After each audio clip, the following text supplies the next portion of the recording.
Welcome, everyone. I'm Lauren Hawkins. Thanks for tuning in with us to Spirituality Adventures. We are so glad you're here, and we're very excited about the content we get to share with you through our blogs and podcasts.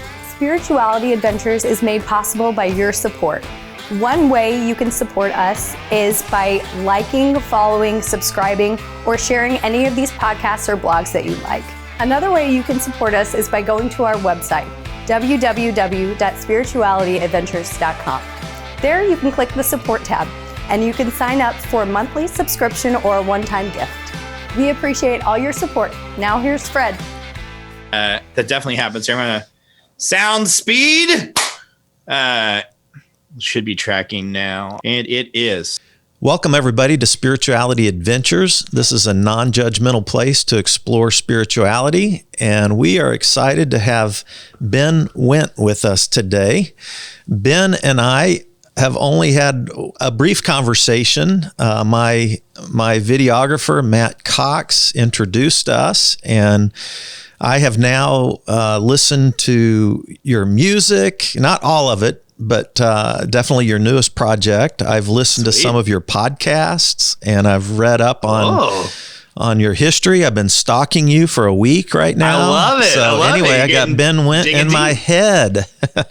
Awesome. Well, thank you so much for having me. I'm very excited to talk. Yeah. So I want to first just get a little of your story out there so our audience can kind of get a feel for who you are.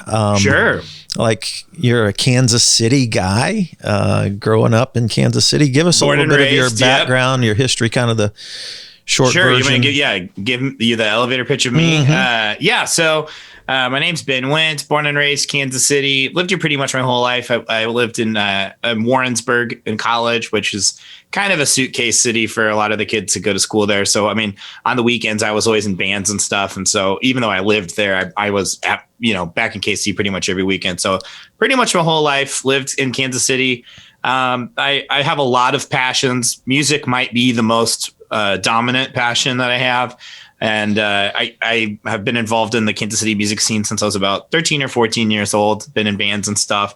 And since I've been around the Kansas City scene for, over half of my life, I'm getting old, I'm very connected to it. I'm very passionate about it. And a lot of my other sub passions all kind of stem from how much I love local music and trying to shine a light on what bands are doing here in Kansas City, what me and my friends are doing. And I just think Kansas City, for the size it is, has just a disproportionate, just shocking amount of talent. We've had multiple contestants on The Voice in the last couple of years. We got like Jake Wells and Paige Turner. And, I'm very proud of KC music. That drives a lot of what I do. Then probably the most important thing is that I'm a dad. I've got two wonderful daughters, Iris and Ruby. Iris is 5. Ruby's about 18 months. And then I'm a husband to my best friend in the whole world, Sarah. And yeah, I mean, that's the view from 1,000 feet of me, I think, probably. There's other stuff, podcast host, et cetera. But yeah. We'll get to some of that here in a minute. Sure. Some of your current projects. But tell me a little bit, you got into your first band at 13 or 14? Is that right? Yeah, that's probably about right. Yeah, I mean, I got a guitar for Christmas, 6th grade. And I spent the next year pretending like I could play it. My mom is a guitarist. She taught me the chords to play American Pie. And I kind of halfway played that and then Smoke on the Water for about a year. And then I discovered Green Day. And Green Day just kind of like made my head explode. And I heard the song Basket Case for the first time, which is funny because by the time I heard Basket Case must have been out for 6 years, 7 years, but I heard it on the radio and was like, what is this? This is a language I haven't ever heard before. And I need to learn how to be fluent in this language. And I got a Green Day guitar book. And then that next year, about 7th grade, I started just obsessing over learning every single Green Day song, every single Blink-182 song, and just got really into just, skateboard music, pop punk. And from that point on, I wanted to write my own songs. I was always into creative writing and short stories and poetry. Even as long as I can remember, I liked to write poetry. Even as an elementary student, I liked writing poetry. And suddenly I had this ability to take my poetry and put it onto music. And it just made it just exploded my brain. It just caused me to think about the whole universe differently. And I know that this podcast is a lot about spirituality, and like I do think it unlocked in me like a connectivity to a higher existence than I had experienced before, and I just never looked back. It was Green Day and The Who. Those were the two bands that, like, when I first heard them, I was like, holy crap, you can be so loud and you can be so intense and then also sing about your feelings all at the same time, and it just kind of changed my chemistry. That's amazing. So this is funny because I had I kind of had a love for some of the punk pop stuff. So like I had the Dookie cassette. Oh man. Yes. Oh no. Dookie was one of the records. I mean, a Basket Case was the song that just like unlocked it. But yeah, I listened to Dookie front to back. I had it on a burnt CD. So I wasn't supposed to have anything that had a parental advisory on it, but this was in the golden age of internet piracy. And so I found the workaround that if I burned it myself, it didn't have the parental advisory, the explicit lyric warning on it. And so I've listened to that album. You're speaking my language. Yeah, I've listened to that album so many times. I had Blink 182 stuff. Yep. I remember, there was a band called Yellow Card. Oh, you're Yellow Card. So I've seen Yellow Card probably 12 times. So yes. I would go to Lawrence. I remember one time I went to Lawrence and they played in a little bar. Bottleneck, maybe? Probably. Yeah. But I mean, it wasn't that big a place. Oh no, it's like a 300 cap room. Yeah. They were unbelievable. Like a punk violin. You just can't beat that. No. So cool. And then the violinist does flips. Oh, he's amazing. The violinist literally would like get on top of the guitar amp and do a backflip off of it. Yellow Card. Amazing. Incredible. Yeah. So Yellow Card, I say almost. This is the reason why 16-year-olds should be able to get tattoos. You need to be at least 18 to get a tattoo. Because I almost got the Yellow Card logo like tattooed across my back shoulder. And when I was 16 and 17, I was like, the day I turn 18, I'm doing it. And then I turned 18 and I was like, maybe not. There was a Christian band in Lawrence called Reliant K. Do you remember? Reliant K, awesome. You remember them? Yeah. Reliant K. Yeah, no, they played through. I mean, so yeah.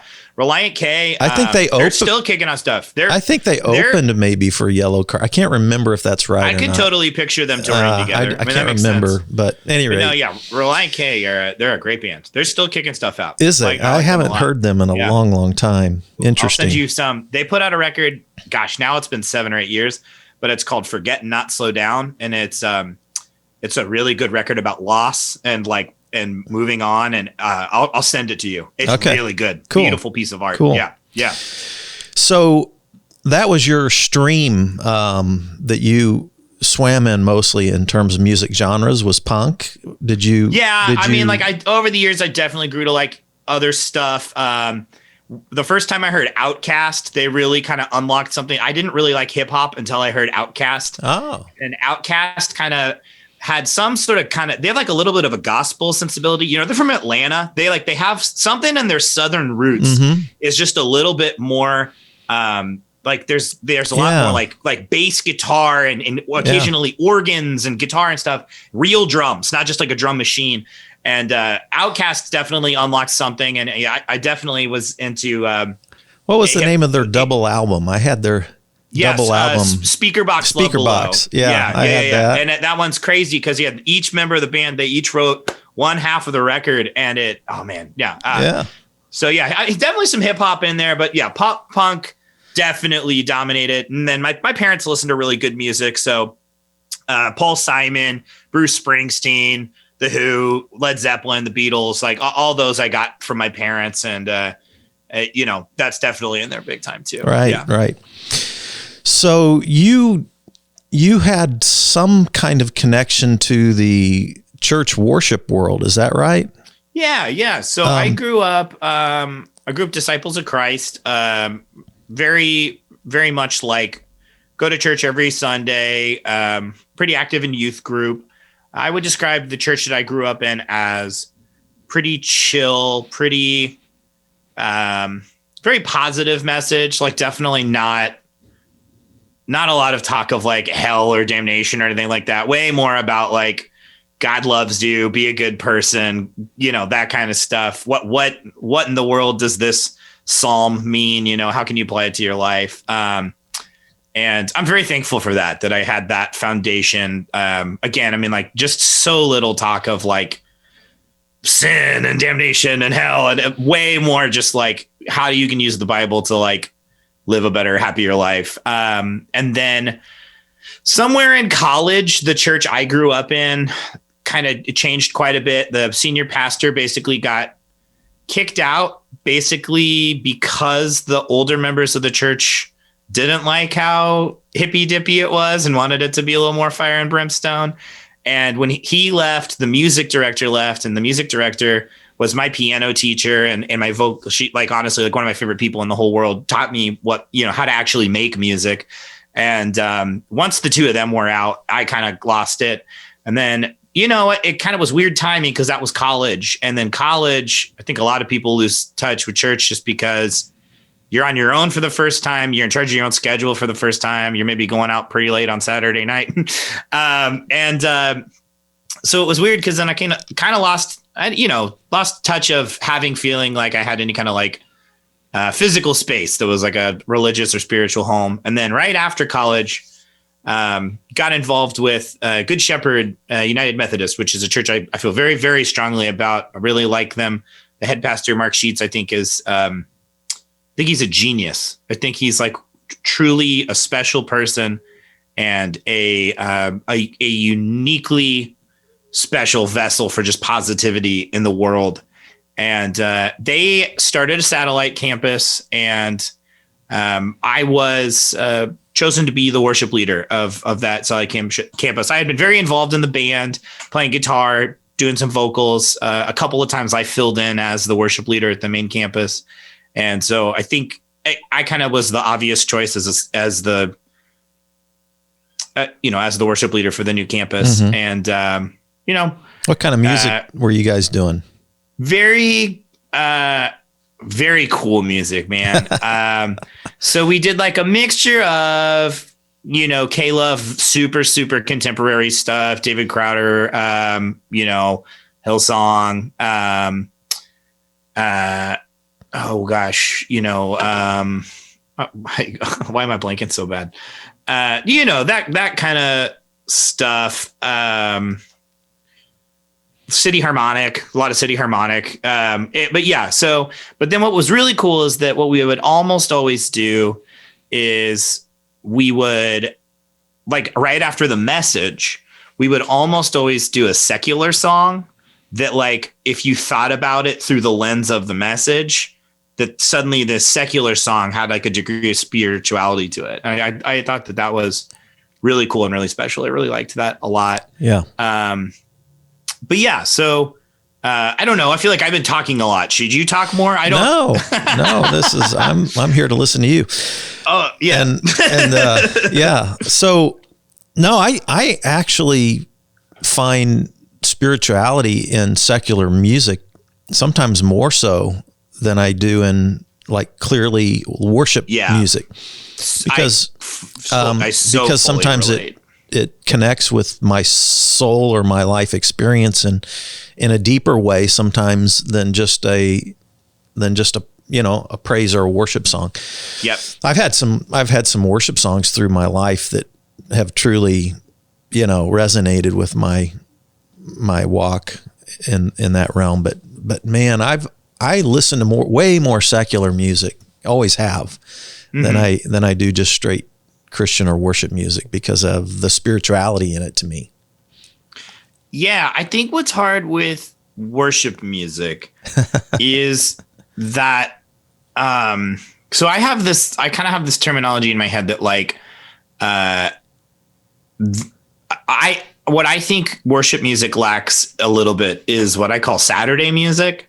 And the idea is like if if Christ is crucified and dies on Friday, and Saturday there's this sense that he's gone and he's not going to be back, and there's a real freaking darkness to that. And then Sunday is he's risen and it's great and everything's wonderful. My life needs some Saturday music, like a lot of my days are full of doubt and being scared and uncertain. And I understand why it's hard to write music like that. But I do think that that's like a kind of music that is often lacking in church, in a worship setting. And what's interesting is like, I think the Bible has plenty of stories and verses and things that are that. And there are plenty of sermons and messages that are that. But then I think a lot of the time you almost do have to go to secular music to find music that has that level of hurt and that level of doubt and those lack of answers. To me, the lack of answers in secular music is comforting because I don't have answers in my real life. I like that. I like the uncertainty. Yeah. So I did my first public speaking event in 2.5 years on Good Friday. Okay. Out at Children's Mercy Park, and we called it It's Friday. And I talked about my journey of darkness the last couple of years that I've gone through and tied it in with what Jesus said, my God, why have you forsaken me? Sure. Tied it into that. That's a quote from Psalm 22, which is a psalm of one of the darkest psalms in the whole 150 psalms. And then I gave a little glimmer of hope at the end. It's Friday, but Sunday's coming, Yes. But yeah, yes. So I hear you on that. That's definitely some of the music that I've gone to the last couple of years have been in those dark places, Yeah. Matt Mason has been my favorite. Have you heard of him? Matt Mason, Back to the Funeral? His album Back to the Funeral came out in 2019. Is he local, Matt Mason? No.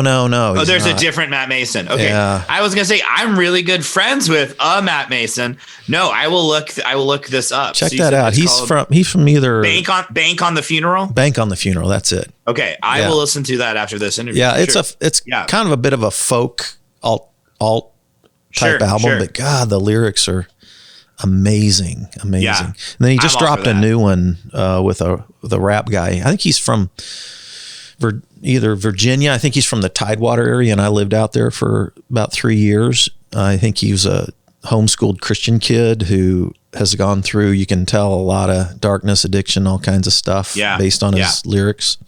So anyway, well, hey, your current projects are pretty amazing. You are a busy guy, man. You have your hands a lot of hats. Everywhere. I was late to this, and it's not a surprise. Yeah, I wear a lot of hats right now. And so I'll just get you to comment on a few of these projects because I really I actually want to get to your new album.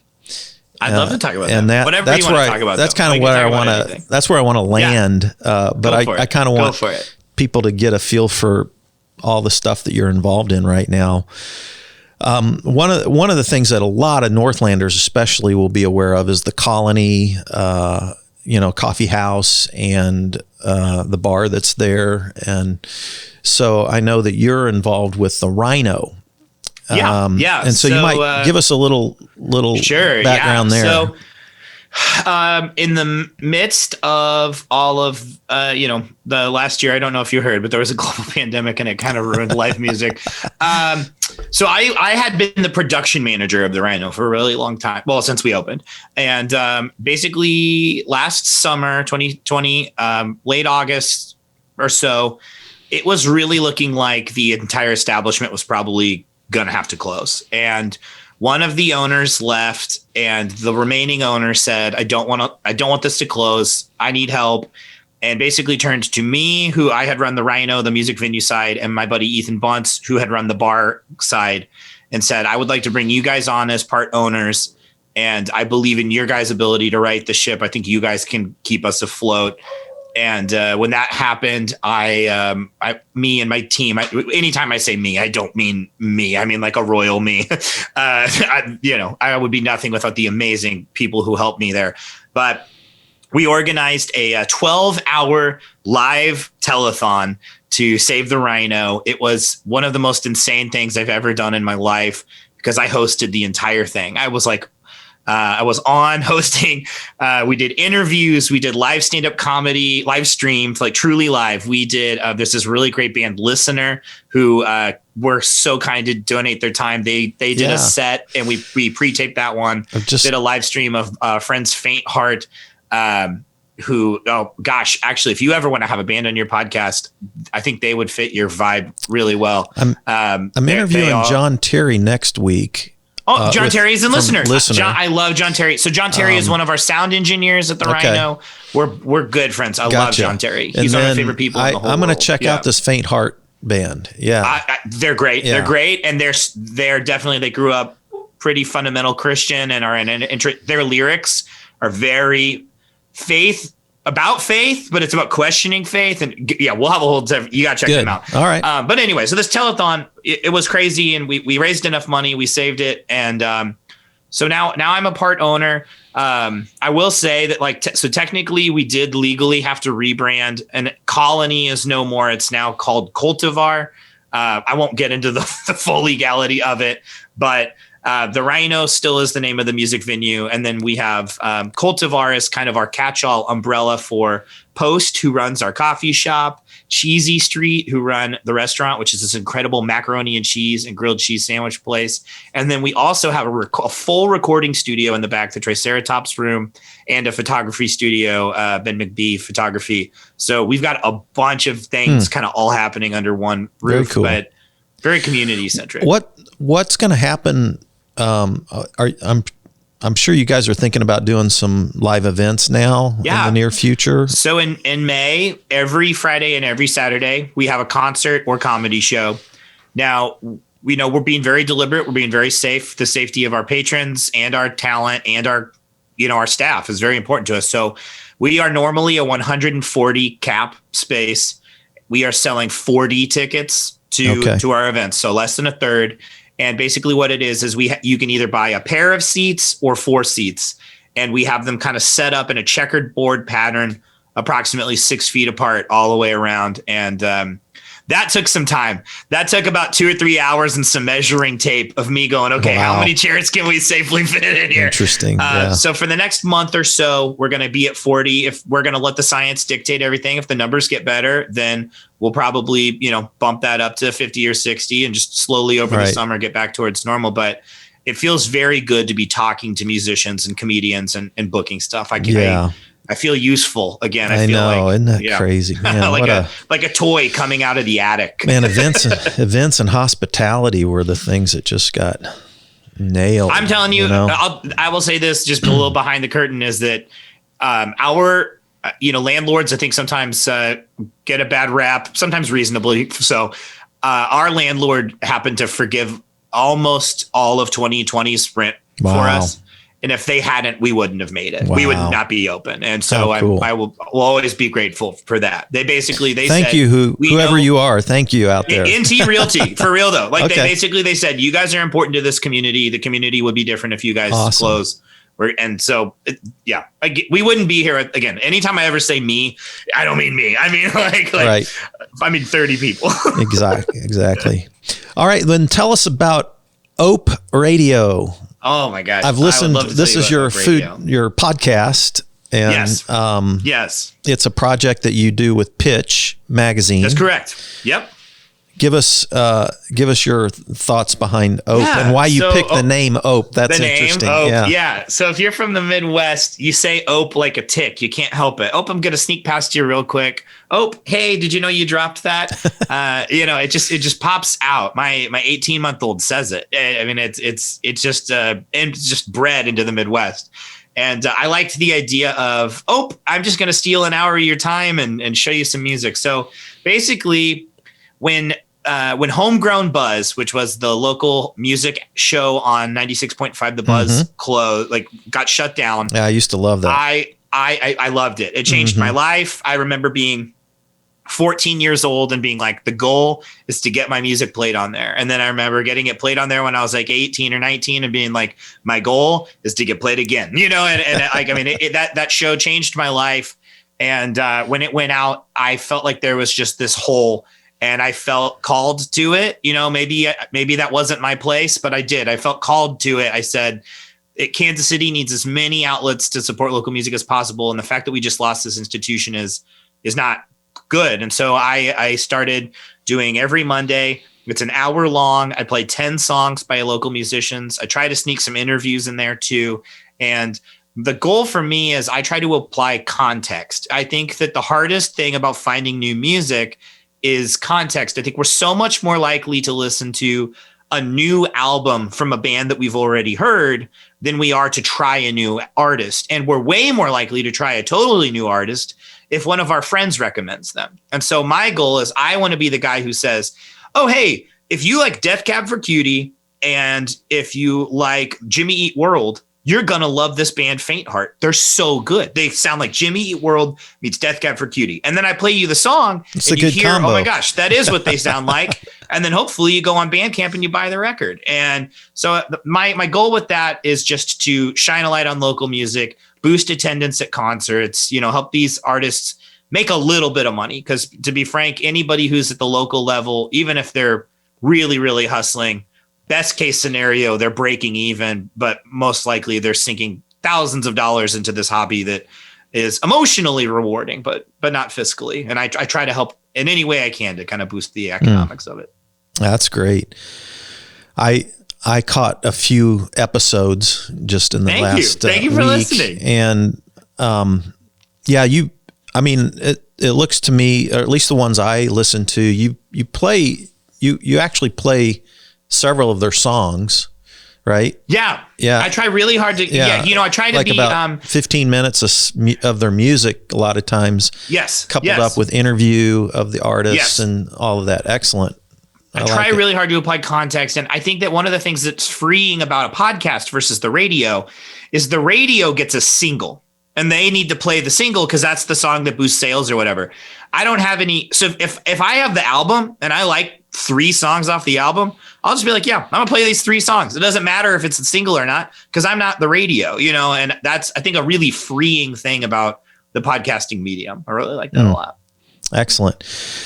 And then is this Disney plus Ben plus Friends? Is that still happening? It still is. It's Disney plus Ben plus Friends is my cherry on top. It's my podcast that if and when I ever actually have free time, I'm going to do it more regularly. But what it is it's just an excuse to make sure that I stay in touch with my pals. And so I started the idea over quarantine. I was like, man, I just missed people. I would like an excuse to hold my friends hostage for an hour or 90 minutes, And so then I suddenly was like, okay, well, what's the framing device? And I thought about Disney Plus. I thought about the fact Disney has, animated, they've got Pixar, they've got Marvel, they've got Star Wars. It's like anybody can find a movie they like on Disney Plus. And so, I try to do it weekly. Right now we've gone through a gap where I haven't done it in a minute, but for example, I teamed up with my buddy, Justin Barron, who hosts a podcast about Marvel Comics.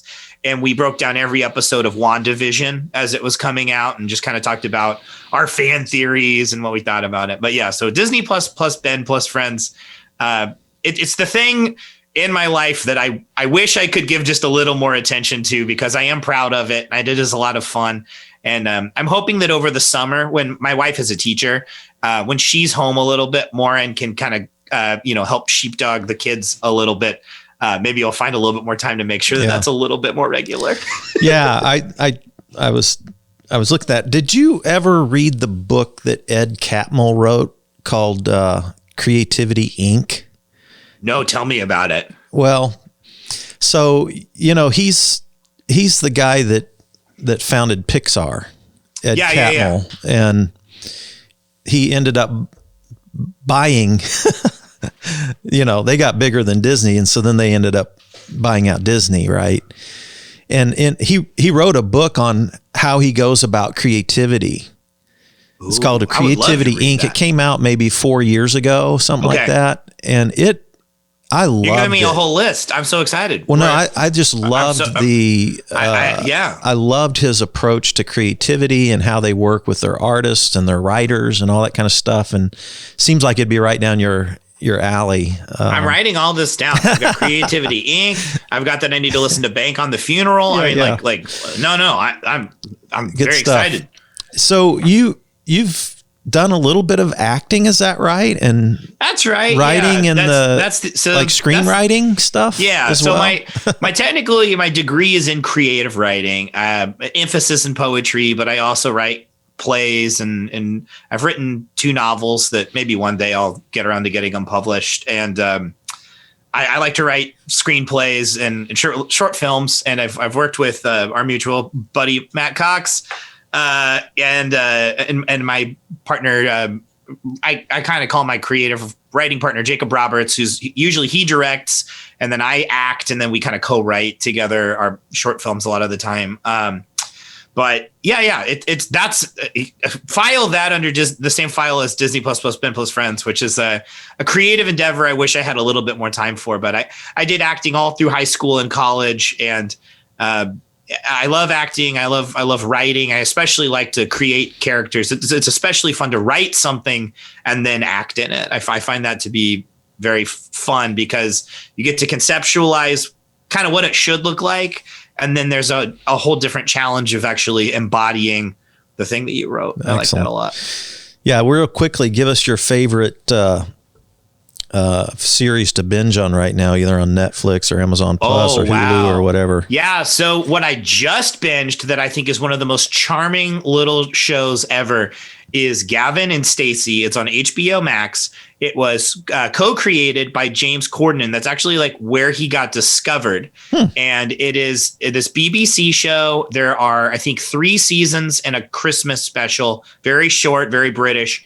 And the premise is this guy from this like really posh part of London and this girl from this kind of trashy part of Wales. They fall in love over the phone. They meet and then they end up falling in love. And it's sort of about them, but then it's also sort of about their best friends. And it's about culture and it's about, love and it's just very funny and sweet and short. And I think it's a real gem. And I think probably everybody who's British has already been aware of it, but I don't think us Yanks are as aware of it. And my wife and I could not stop watching it. It's just charming and funny and sweet. It's got a huge heart. Anything that's got a big heart always gets points for me. Nice. My favorite through the coronavirus year 2020 was Queen's Gambit. I loved it. God, absolutely loved it. Amazing. So well shot, so well done. Yeah, I heard that they actually got world chess pros on set to make sure that the chess was realistic and that the pieces were where they should be. And interesting. Yeah, that main acting performance was so great. Yeah, I'm with you. Really, Queen Gambit was great. Really amazing. Really well done. Really connected with me because of my my journey through rehab and recovery and different things like that the last couple of years, because it had just powerful. Yeah, it had the addiction recovery element running through it, underlying. Well, and I think a thing that that it touched on that I always am drawn towards is that she started to feel like, spoilers I guess for Queen's Gambit a little bit, but like she started to feel like she was better at chess when she was abusing substances, and I think that like one of the traps that we can really fall into, whether it be like an actual drug or something else, we can convince ourselves we need things to function in certain ways that we don't actually need, right. And then we become dependent on them. I thought that was one of the really powerful themes of the show. Thought so. I'm with you. I liked it big time. Yeah. I also loved the janitor guy in the basement that affirmed what her. a performance. Like when he spoke to her heart about how special she really was. Yep. That moment, like I was in from that point. Oh my on. gosh. Like, I've hardly ever seen an actor do more with fewer lines. Like, what did he have? 10 lines, the whole thing? Maybe? I don't know, but because he hardly talked at all. But, it was almost all nonverbal and scoffs and incredible performance. Well, let's talk about your album. So when I wanted to interview you, I wasn't sure where I'd want to like kind of focus our time, but I really loved your album. Thank you. And so I don't know that I would say this, but like if anybody out there likes the punk genre or the pop punk genre, this album is well worth your time. Every song is well crafted, well written. No, I've listened to it multiple times, and I love lyrics. So I want to dive into some of the lyrics with you. Yeah. Because I always have to love the music, but once I love the music, I'm really diving into the lyrics, and then the lyrics are what really capture me long term. I'm almost always the exact same way. Yeah. I'm almost always the same way. Yeah. Yeah. And when I started listening to it, I felt like it was a concept album to some degree. Yay, because it is. That's great. I'm so glad that that's why I want to kind of spend some time with you walking through. So there's 7 songs. Actually, the first song on the album is called by the way, the band is called The Way Way Back. Yep. And you are the singer-songwriter for this band. I sing, yep, and then on the acoustic song I play the guitar. I don't play any guitar. And why don't we give a little quick plug? How can people find your stuff? Your podcast it's pretty much is easy. Yeah. It's OPE Radio. Exclamation point. Yeah, I added the exclamation point to make it more Googleable. Yeah. And then I mean it's all on Spotify. I mean if you Bandcamp and iTunes are great too. We're gonna actually, if you go to Bandcamp, we're on a small local label called Really Awesome Records, and we are actually about to do a vinyl pressing of the record that'll probably be available in late June or early July, and I'm really excited about that. All right, and the title of this album is a mouthful. Is Baggage, or You're Never Going to Leave It All Behind. Yep. Which for me right now is kind of like, crud, but it's true. Yeah. There's some things I'd like to leave behind, but I'm kind of realizing, they're probably going to be with me for a while, Yes. Because of where I am in my life and things I've been through, we can talk about if we want or not, whatever. I gravitate really towards writing songs that are hopeful songs about hopelessness, if that makes sense. I kind of think that if you had to summarize the lyrics in one little box, they're hopeful songs about hopelessness. It's about trying to find the silver lining. And the record specifically, I think, is about trying to figure out the things in your life that have happened to you and asking yourself, what do I need to cut out? Like, what do I need to just fully move on from? And what parts have shaped me and changed me? And I need to accept that and make peace with it and find something to do with that. And it's about processing grief and negative energy and finding places to put it. Yes. Excellent. So the first song is really just kind of like a musical interlude, called Baggage. And it sounds like you probably went out and captured some sound in a airport or a train station or something like that. Yeah, I dug around on the internet and found some audio that I really liked, and then I got my daughter Iris to come up, and she's the one who actually delivers the line, "You're never going to leave it all behind." Mm-hmm. And then the rest is just kind of punk rock. yeah.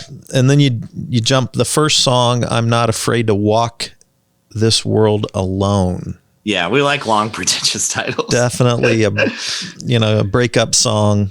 Yeah. So the first half of the record is mostly kind of breakup songs to some degree, I think. So this song in particular and the song 2 songs later, Pages, are both about the same subject. They're actually about my dog, who really horrible. So I had a Sheltie, and his name's Edgar Allan Poe. Basically when my daughter Iris was about 2 or 3 years old and started being able to walk around and things, he kept biting her, and he hospitalized her twice because he bit her so hard. And so we had to get rid of him. We were able to find some family friends who didn't have kids, and I still get to see him every now and then. It's a very, very complicated relationship because I love dogs. He had been my dog for 3 years. He was man's best friend, but in the song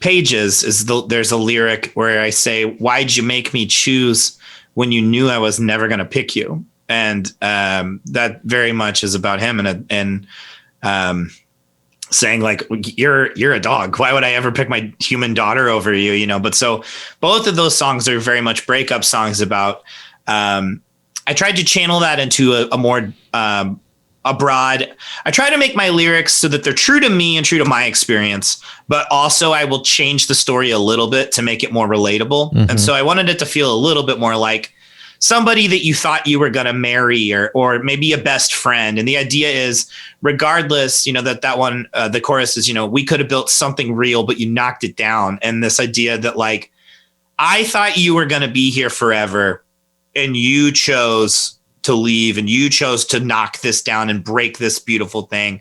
And now I am the one who has to clean up the mess. You came in here and wrecked it, and now I have to clean it up. And I think I tried really hard to make that nugget of it what the song's about, so that not everybody can relate to a song that's about their dog biting their daughter, but I think everybody can relate to the idea of there's somebody in your life that you thought was going to be there forever, and now they're not, and now you have to deal with it. Right. Pages left unfolded. Did I catch those? Yeah, absolutely. Right? Yeah. So, I mean, that's like truly in my head, those songs are kind of, Pages is almost a sequel, because I think the first song is you're dealing with the anger. Like, I'm not afraid to walk this world alone is this kind of statement of like, you broke everything, but I'm not afraid to keep living without you. Mm-hmm. And then Pages is actually when you're having to live without the, exactly.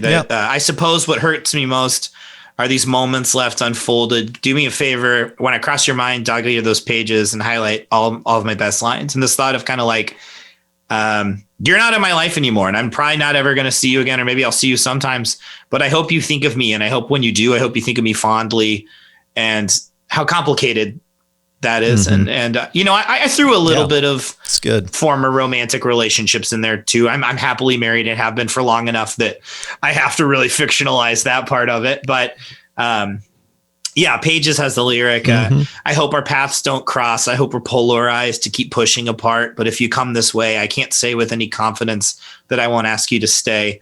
And I thought that was a feeling that a lot of people would be able to relate to. I could relate to it. Your song Lacuna Inc. Yes. That was one that I thought was like, again, that relational, like a new relationship, but you've got doubts because of stuff so that's Lacuna gone on. Incorporated, that one is about the movie Eternal Sunshine of the Spotless Mind, which is one of my favorite movies of all time. And what I wanted to do is, since the first half of the record is kind of breakup songs, I wanted to try to write like a non-sequential breakup song. And I started thinking about like, how do you write a song like that? And then I kept thinking about that movie, which I don't know if you've ever seen it before. I have. I just think it's an absolute masterpiece. And I think what's so beautiful about that movie is it shows them falling in love and falling out of love and breaking up. And it shows all of it. And so in that song, there's actually several lyrics that are literally quotes from the movie lifted. And I felt the need to bring in my friend Courtney. And basically the idea is that I'm the Jim Carrey character, and she is the Kate Winslet character. And if you follow it under that lens, we tried to kind of tell the story of it. But yeah, absolutely. It's about trying to juggle something that's probably going to fall apart. It's probably too late to fix it. But on the off chance that it isn't, trying to cling to it and keep it together. Meet me back at the start. Exactly. Exactly. I like that. Like we fell in love. Yeah. Somehow. Can we find that feeling again? Find it again. Right. All right. I'm going to have you, let's at the end, I'm going to have you do one of your songs from the album called sure. Kintsugi. Kintsugi. Yeah, but let's talk about that here in a minute. Sure. Before we get to Kintsugi, which is the 5th song on it, then you have Bad Star and Waste Away.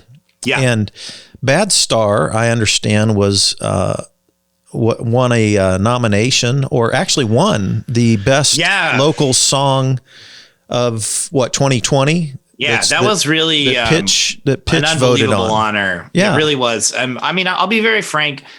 I've had a lot of creative endeavors and projects in my life, but I've never been more proud of anything I've done than I am of this record. This record to me feels like the culmination of a lot of heartache and a lot of tough years and grief. And Bad Star in particular is a song that for it to win best song in the pitch and be even thought of by anybody as the best song by a local band in 2020 floored me. I mean, I cried when I got the phone call. I was like, that's impossible. That can't be true. It's a song that I wrote for me. The premise of the song is that future me is speaking to past me. And basically, I guess this is the part of the podcast where I let the air out of the room and depress everybody. But a few years back, my son, when he was 3 days old, died, and it was devastating, as you would expect. And very shortly after that, my wife had an emergency appendectomy, and it was pretty scary. And somewhere between those two things occurring, I developed PTSD. I had already battled generalized anxiety disorder and just kind of chronic depression throughout my life. But then I was suddenly dealing with post-traumatic stress disorder, and it was really wild and unexpected. And I think, and for a very long time, I was really in denial about it. I kind of had this attitude of like, well, I'm not a soldier. I wasn't in war. Like, why would I have PTSD, And I really denied it. And I really, I finally kind of, after, going to therapy and a psychiatrist, I kind of came to terms with it and accepted that that's what was happening. And it was life changing, to say the least. I was kind of gone there for a couple of years. I'm really thankful for my family and friends that stuck around by me and helped me get through. But so the song Bad Star is really me from a place of a little bit of clarity and a little bit of perspective, and having, met my daughters, saying to myself, hey, you're actually at rock bottom. This actually is as bad as it can get. Because I think a lot of songs that are trying to be hopeful, kind of going back to what we were saying earlier about, hymns and stuff. There's a little bit of a disingenuous nature of a song that's like, hang in there, bud. It's going to be okay. Mm-hmm. Because it's like, well, if you're that positive, then how do you know how I feel? And so this song comes out and literally says, you are not wrong. Things could not get any worse. You're not wrong. This is not what you deserve. And then the lyric that I'm particularly proud of is, I don't know if everything ever gets better. I just know it gets less bad. Less bad. And I picked up on that lyric stings because it's true. And I still kind of hate that it's true. I keep wanting there to be a day where I go like, oh, I was wrong. I wasn't optimistic enough. But no, it's always bad. It always will suck that my son died. It will always suck that I have to battle PTSD now. But life contains multitudes. It's also phenomenal and wonderful that I have these beautiful, amazing daughters who are the lights of my life. And I am the owner of a music venue, which is literally my dream job. And I'm married to my best friend. It can all be true. And so I tried really hard in that song to capture the truth of the fact that a moment of your life will be rock bottom. A moment will be as bad as it physically, emotionally, spiritually can get. Yes. And that there's power in admitting that, and there's power in accepting that. And, if anybody hears that song and gets any kind of hope or whatever, great. Whenever we would play it live, this is a thing I definitely will miss. Hopefully someday soon we'll get to do this again. But before the pandemic, when we would play that song live on the bridge, I would always go around to the audience and just hug people and say, I'm glad you're here. And I encouraged everybody to turn to somebody near them and give them a hug and say, I'm glad you're here. And, just try to really create a moment where everybody's present and thankful for the fact that they're all there, just because you just never know what somebody's battling with. You just never know definitely. what kind of day somebody's having. And it's important to just tell the people that you love them. Good stuff. Sorry, I went on a tangent Good there. stuff. It's an emotional song for me. It's great. And I love that song. Love the lyrics. So, well, let's talk about Kintsugi. Sure. Tell us about the meaning of that word. And so Kintsugi for me, this one, I've actually probably would say this is the proudest I've ever been of any song I've ever written. This is another one that I wrote kind of for myself, but I actually think maybe this is this one I wrote it after Bad Star, and I think it kind of feels like after Bad Star in a way. It does feel so. Like the premise of Kintsugi, it's a Japanese art form that basically suggests that there's beauty in brokenness. And what you do is you take a broken vase or dish or something, usually ceramic or glass, and repair it. And then what you do is you use gold paint to call attention to the cracks. You actually go out of your way to overly embellish the cracks and the damage. And the idea is that is the art form, that there is the art form itself is the repair and the brokenness, and that there's beauty in the fact that this thing was broken, but somehow put back together, and that it'll never be the same. But it's a new thing, and it's a beautiful thing. Regardless. And so I came into contact with the term just because I'm an insomniac and I'm on Wikipedia all the time. Hey, that's what got me into trouble. It's 25 years of insomnia. And I just I found it kind of in the midst of my journey of healing, and was like, that's me. Like it just spoke to me. Like it was like, I am Kentsugi. Like I am like this project of me trying to rebuild myself is Kentsugi. And so then I started really trying to figure out, I tried to crack like a riddle, kind of, how do I write a song that explains that? How do I explain? And I realized that I kind of needed to create a character who was broken and explain it kind of third person.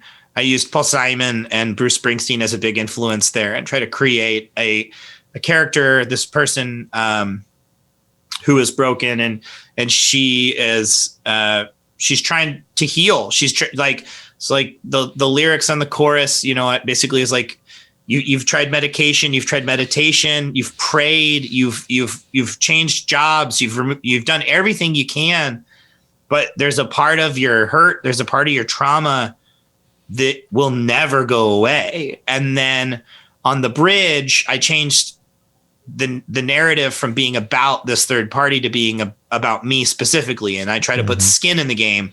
And then that's when I have the lyrics. I used to be a lighthouse in the middle of the night, guiding my friends and family safely to the shore as they fought their fight. But I lost someone I needed, my son, and I went black inside, and I'm never going to leave that all behind.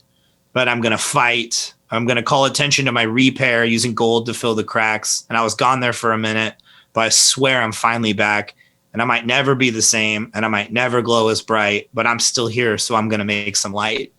And then I kind of ended on a double chorus of that, and I switched the pronouns to we are never going to be the same, and we'll never, but we can still make some light. Right. And just trying to, suggest, it's about acceptance. Like it's, I think part of why the record kind of hurts a little bit is again, it's admitting it sucks to admit like, it'll never be the same. Like it will always, every day. That's why it hurts so bad when it happens. Like, okay, no matter what, I'm going to be the guy whose son died, but I don't want to just be the guy whose son died. I still want to be who I was. I was a lighthouse. I was this optimistic, bubbly, like Hufflepuff Muppet man.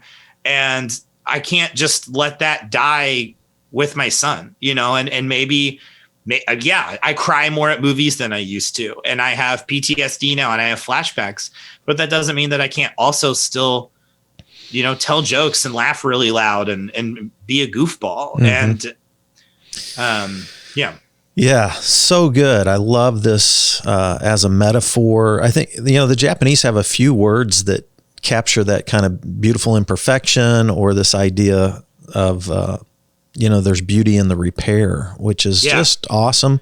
It super resonated with me and where I've been the last couple of years. And I'm actually a work in progress. So I'm still hoping for some of that. I mean, I am too. That's what I always try to stress to people is like, I speak from like a perspective of like I accomplished it, but I'm still in therapy. I'm still, on my psychiatric medication, like it's more just that I know I made it through the worst of it, and I want to make sure that people know that. I want to normalize that. So anytime I speak, I want to be very clear. Anytime I speak like that, it's a very hopeful song for me. Because when I heard it, I immediately was like, man, that's what I pray that'll happen through all that I've been going through. So let's have you kind of close us out with you're doing this song. Play it, yeah. I'll do that and, for sure. Love the audience to hear this. Kintsugi from the album Baggage, or you're not going to leave it all behind, and it's from the band The Way Back. I've never thought it was okay. The Way Back. Baggage, or you're never going to leave it all behind. It's 19 words. It's unacceptable. And this is Ben Wendt doing Kintsugi. That's on some tune, right? Yeah, that'll do. All right.